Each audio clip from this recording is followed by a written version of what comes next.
retenção hídrica, inchaço. Quem é que nunca passou por isso? E esse é o nosso tema de hoje. Bem-vindos a mais um hashtag Tamo Junto Sempre. E agora eu vou trazer uma série de informações para vocês do porquê nós inchamos, quais são as estratégias que a gente pode fazer para isso, como diminuir esse inchaço. Quem é que nunca se pesou de manhã e no final do dia estava 1 quilo, 1,5 kg a mais? Isso é muito comum. Mas quais são os grandes problemas?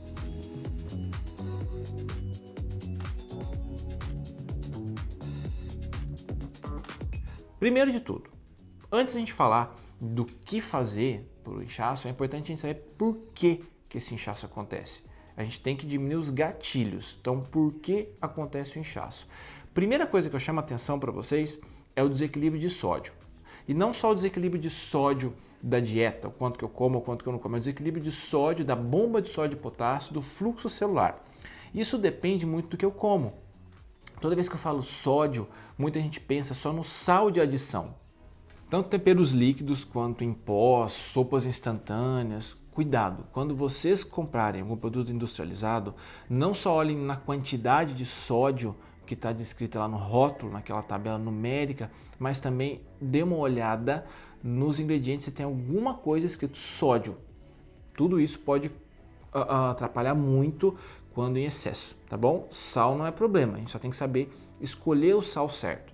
E quando eu penso, por exemplo, em sal, muita gente pensa, por sal iodado, isso, aquilo. Iodo eu consigo via alga. É a melhor forma de usar iodo é alga. A alga tem 4 isoformas de iodo. E sal, eu tento usar aquele sal com menos sódio e com mais eletrólitos. Isso vocês encontram também facilmente no mercado.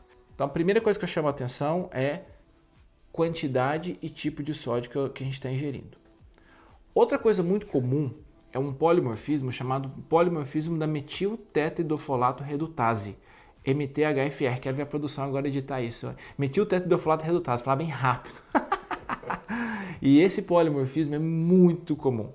Geralmente, se é um alelo de risco, a gente fala, heterozigoto, então menos pior. No metiltetridofolato não, no MTHFR não. Só de ter um alelo de risco já é uma complicação. É um fator que aumenta muito a retenção de líquido.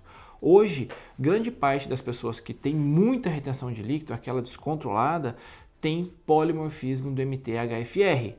Só que isso tem como diminuir. É só suplementar. Porque no MTHFR, a metiltetridofolato redutase é uma enzima. E tem gente que diminui, tem muito pouco dessa enzima. Então a falta dessa enzima faz os ciclos girarem mais lentamente e uma tendência muito grande a fazer acúmulo de líquido intracelular. Aí o que a gente faz? Suplementa metilfolato. Não adianta ácido fólico. Ácido fólico não serve para nada. Então a gente vai usar metilfolato. Muita gente pergunta, mas você não usa ácido fólico nem na gestação? Não, ácido fólico não uso. Uso só metilfolato. Porque hoje mais de 50%, por exemplo, dos pacientes que eu atendo tem polimorfismo de metilfolato. Então uma coisa que eu faço é sempre suplementar 400 microgramas de metilfolato. Essa é a média. Isso não vai trazer efeito colateral nenhum. Eu sempre associo metilfolato e metilcobalamina. O metilfolato nada mais é do que a enzima o ácido fólico já metilado. Porque como a pessoa não tem a enzima, ou tem pequenas quantidades, a enzima que vai fazer a metilação, ou seja, a adição de um CH3, de um metil ao ácido fólico, a enzima vem, pega o ácido fólico que a gente come, coloca o CH3 e esse ácido fólico vai então estar ativo, vai desempenhar sua função. Em quem tem polimorfismo do metilfolato tetrahredutase, não tem enzima suficiente para fazer essa metilação. Então o que acontece? Ele começa a fazer carência de ácido fólico, o metabolismo cai muito. É aquele famoso metabolismo lento, associado com excesso de retenção de líquido. Entenderam? Metilfolato redutase. Suplementação de metilfolato. Tá? Metilfolato redutase é a enzima, metilfolato é o ativo que eu tenho que suplementar. Só isso. Mas se eu tiver polimorfismo, por quanto tempo eu tenho que usar metilfolato redutase? Por resto da vida. Uma vez por dia, não tem horário, pode ser de manhã, pode ser à tarde, pode ser à noite, tem que suplementar. senão não vai diminuir a retenção de líquido. Isso eu estou dizendo retenção de líquido como o menor problema. Quem tem polimorfismo de metilfolato, do MTHFR, tem um risco aumentado de trombofilia. Então tem que tomar cuidado com anticoncepcionais, tem que tomar cuidado com o risco familiar de trombofilia. Então, às vezes, quando eu vou investigar um paciente que fala assim, minha mãe teve trombose, minha avó morreu de AVC, eu já fico esperto porque eu sei que o risco de ter um polimorfismo de MTHFR ali é alto.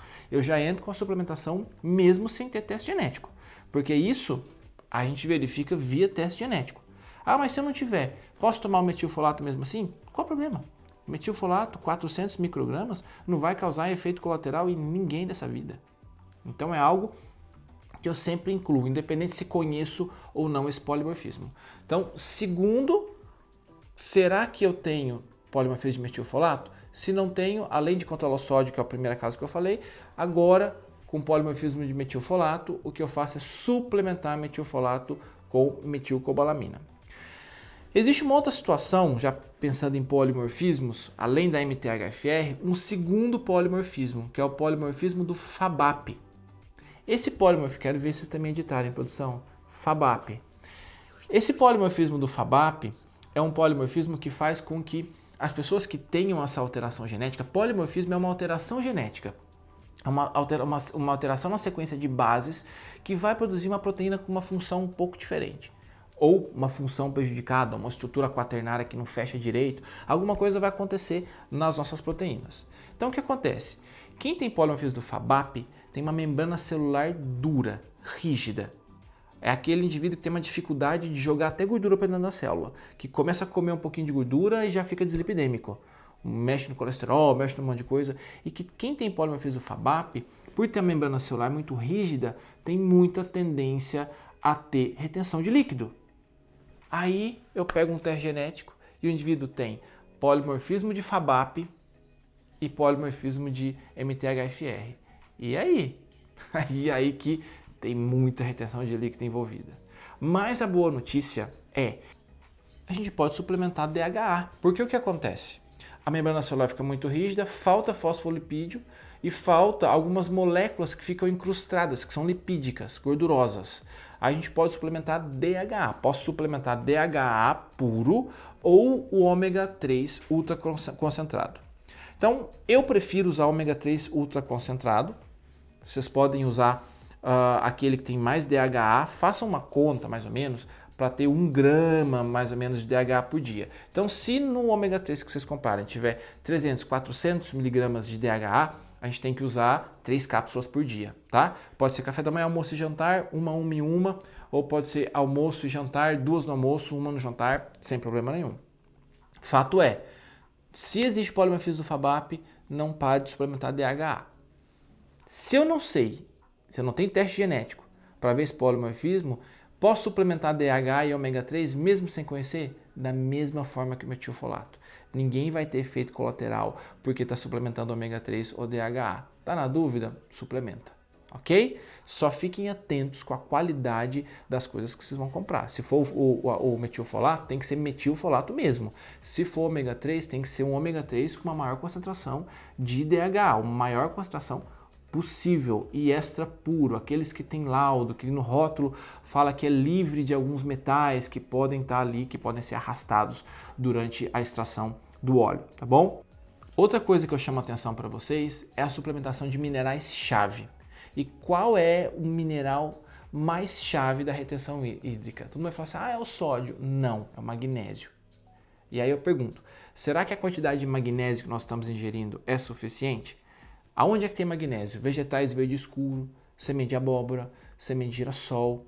Mas eu gosto de suplementar magnésio independente das condições, porque ajuda a fazer relaxamento muscular, ajuda na neuroplasticidade e também vai ajudar nesse controle do fluxo celular, diminuindo essa retenção de líquido. Não é só sódio, é magnésio e potássio. E muitas vezes a gente acha isso numa fruta. Uma pitaia tem uma grande quantidade de potássio, por exemplo. Eu posso associar com semente de abóbora que tem bastante magnésio. Eu posso usar uma alga kelp que tem muito magnésio, magnésio, potássio, cálcio. Eu posso usar uma alga vermelha. Todas elas São fontes naturais de astaxantina. E a astaxantina é o que está na alga marrom do Ártico, para fazer melhor do fluxo. Então, quando eu suplemento alga, além de ter iodo, além de suplementar magnésio, eu também uso, tem em grande concentração ali na alga, a astaxantina, que é o que vai compor a membrana celular de uma pessoa que tem a membrana muito rígida, deixar essa membrana mais permeável e diminuir a retenção de líquido. Olha só quanta coisa.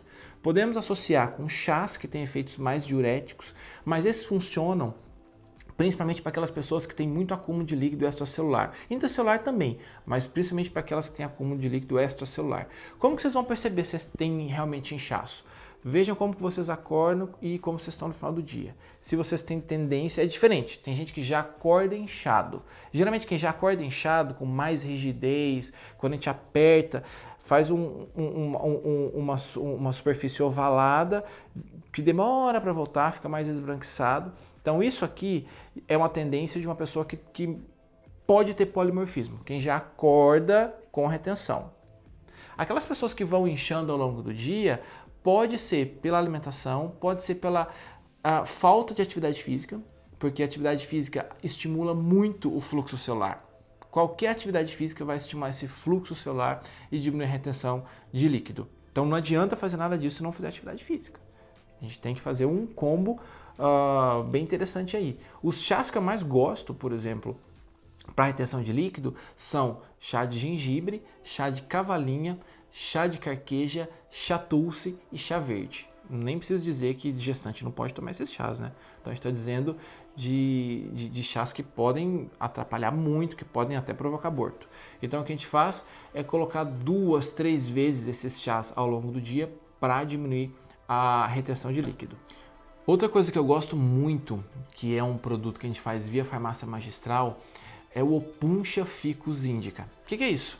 É um cacto que tem uma capacidade de eliminação de água incrível. O que eu mais gosto é que não vai fazer desequilíbrio hidroeletrolítico. Porque esses diuréticos, que muita gente compra aí em farmácia, pode fazer desidratação. É perigoso ficar tomando diurético. Então eu gosto de usar esse Opuntia ficus, que é o cactim, que é uma excelente forma de se fazer controle de retenção hídrica. Eu uso de 1 a 2 gramas dia. Eu faço uma fórmula magistral em farmácia de manipulação com 1 a 2 gramas de cactim e espalho 3 vezes ao dia, que é o Opuntia ficus. Eu gosto de fazer a seguinte associação para quem tem muita retenção de líquido. Eu monto uma fórmula contendo Opuntia ficus indica, contendo extrato de alcachofra concentrado em luteolina. Eu coloco chá verde, extrato de chá verde, e eu coloco carqueja. Coloco mais ou menos de 1 a 2 gramas do Opuntia, eu coloco mais ou menos 200 miligramas do extrato de alcachofra, uns 200 miligramas, 200 a 300 miligramas do extrato de chá verde, e de carqueja eu uso uns 200, 300, 400 miligramas. Monto uma fórmula e coloco para a posologia para fragmentada em almoço e jantar, ou café da manhã e almoço, ou café da manhã, almoço e jantar. Isso é um coadjuvante, não necessariamente a gente tem que usar isso, mas é um coadjuvante muito interessante. Então a gente pode fazer suplementação de metilfolato, a gente pode fazer suplementação de DHA, a gente pode fazer a suplementação com essas fórmulas magistrais que eu falei para vocês, a gente pode incluir algas na alimentação. E outra coisa, incluam a levedura nutricional, que é o Nutritional Yeast. Eu falo muito disso nas minhas redes, justamente pela grande concentração de complexo B. E o complexo B na verdade, uma coleção de vitaminas que tem atividade coenzimática. E essas vitaminas com atividade coenzimática diminuem e ajudam a controlar esse fluxo de água. E aí eu posso usar o Nutritional Yeast como uma das melhores formas de suplementar complexo B, principalmente B12. Quanto eu uso? Uma colher de sopa de Nutritional Yeast dia já é suficiente. E eu coloco isso na salada, coloco no ovo. Ele tem um saborzinho assim umami, parecido com aqueles coisas que a gente come em casa de produto japonês, sabe? E não é nem doce nem salgado. É um pouquinho mais para salgadinho. Tem gente que fala que lembra queijo, mas eu acho que não lembra queijo não, tem um gosto bem particular. E a gente pode usar isso também para diminuir a retenção de líquido. Entenderam? Viu que não tem grandes dificuldades? E principalmente, ingestão de água. Pelo menos 2 litros de água dia. Usar frutas que têm uma maior concentração de água. Frutas que têm uma grande concentração de magnésio, potássio, como melão, melancia, pitaia, kiwi. Tudo isso pode ajudar muito na diminuição da retenção hídrica. Cuidado com o excesso de carne vermelha. Cuidado com o excesso de fontes proteicas animais. Isso pode aumentar muito a retenção de líquido. Cuidado com bebida alcoólica. Aumenta demais, atrapalha demais o fluxo, a bomba de sódio e potássio, o fluxo de água celular. Então, diminua, parar é a melhor coisa, né? Mas diminua o consumo de bebida alcoólica, porque pode atrapalhar muito. Percebam, quando vocês vão a um churrasco, bebe cerveja, come muita carne, com sal, com isso, aquilo, ou na noite desse dia ou no dia seguinte, como vocês estão mais inchados, coloca a mão na canela assim, abaixa a mão, põe a mão e fala, nossa, estou inchado. Viaja de avião, aí quando vê que chega da viagem, vai olhar a meia, tá a marca da meia assim, funda. Isso aí é uma tendência que a gente tem que tomar cuidado, que pode aumentar o risco de trombofilia, tá? Não estou falando só de estética, não estou falando só de aumentar a celulite ou isso, aquilo, estou falando de risco para a saúde. Uma coisa que eu faço é usar essa fórmula, que eu falo que é uma fórmula, não chamo de fórmula diurética não, é uma fórmula para ajudar nesse fluxo de água. Antes de viajar, um dia antes de viajar, eu tomo essa fórmula umas 3 vezes por dia, levo durante o voo, sabe esses voos que a gente faz de 8 horas, 10 horas, 14 horas, levo e tomo pelo menos 2, 3 cápsulas durante o voo e não incho, é incrível. Esses dias eu fui viajar, esqueci de tomar, nossa, quando eu cheguei minha canela estava super inchada e eu percebia muito mais rigidez. Estão vendo? Não tem grandes dificuldades. Espero que vocês consigam colocar mais em prática isso que eu falei para vocês, tá? Espero que vocês consigam controlar. Vocês perceberam que quando eu estou falando tem um chá aqui? Esse chá aqui é um chá Tulsi, que também tem um efeito diurético interessante, Tulsi com gengibre, que ajuda muito no controle da retenção de líquido. Eu tô no segundo chá, só durante essa gravação aqui, tá? Espero que eu tenha ajudado um pouco para as pessoas que sofrem muito com retenção de líquido. Desejo a vocês que vocês acabem com isso. Prestem atenção nesses pontos que eu ressaltei aqui para vocês, que eu acho que pode ajudar muito, tá bom? Me despeço, até o nosso próximo vídeo. Beijo grande para todo mundo, hashtag tamo junto sempre.